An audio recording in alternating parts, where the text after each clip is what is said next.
बिस्मिल्लाहिर्रहमानिर्रहीम अस्सलाम वालेकुम। आज मैं आपसे शेयर करने लगी हूँ बीफ यखनी पुलाव की बहुत ही शानदार सी रेसिपी। खाने में इसका जायका बहुत ही अलग सा होता है क्योंकि ये इंतहाई सादा से मसालों में तैयार होने वाली एक सादा सी रेसिपी है।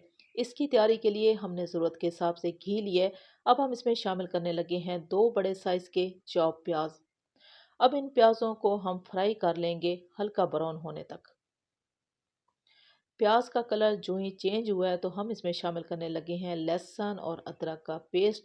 अब इस पेस्ट को प्याज के साथ ज़्यादा देर के लिए फ्राई नहीं करना, बस हल्का सा फ्राई करना है ताकि हल्की सी खुशबू आ जाए। अब इस मसाले में हम कुछ खड़े मसालों का इस्तेमाल करेंगे जिनको साबुत गरम मसाला भी कहा जाता है। लहसुन, अदरक और प्याज को इस साबुत गरम मसाले में थोड़ी देर के लिए फ्राई करेंगे ताकि तमाम मसालों का जो जायका और खुशबू है वो तेज़ हो जाए।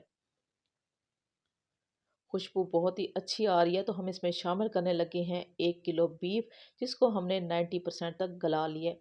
1 किलो चावल के लिए हमने 1 किलो बीफ लिया है और इसमें जो पानी का इस्तेमाल होगा वो 1 लीटर होगा। 1 किलो बीफ हमने कुकर में शामिल किया है और उसमें 1.5 लीटर हमने पानी का इस्तेमाल किया है और गोश्त को अच्छे से गला लिया है, तो बाकी जो पानी बच गया है वो 1 लीटर बच गया है।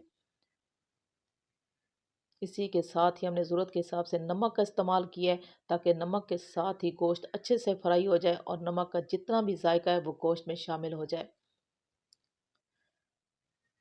गोश्त का कलर बहुत ही खूबसूरती के साथ चेंज हो चुका है तो हम इसमें शामिल करने लगे हैं 2 अदद टमाटरों का पेस्ट और इसी पेस्ट के साथ ही हम गोश्त को मज़ीद फ्राई कर लेंगे ताकि मसाला अच्छे से तैयार हो जाए।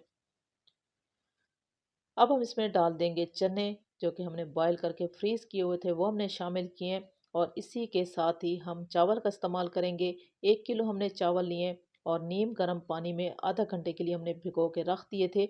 इसके बाद चावलों को हमने 2 से 3 बार जो है बहुत अच्छे से वॉश किया है ताकि चावलों में जितना भी सफ़ेद पानी है वो ख़त्म हो जाए। अब इन चावलों को इस मसाले में मिक्स बिल्कुल भी नहीं करना, बल्कि फ़ौरन से हम यखनी का इस्तेमाल करेंगे। यखनी का इस्तेमाल करने के साथ ही हल्के हाथ से तमाम मसालों को और चावल को इसी यखनी में मिक्स कर देंगे।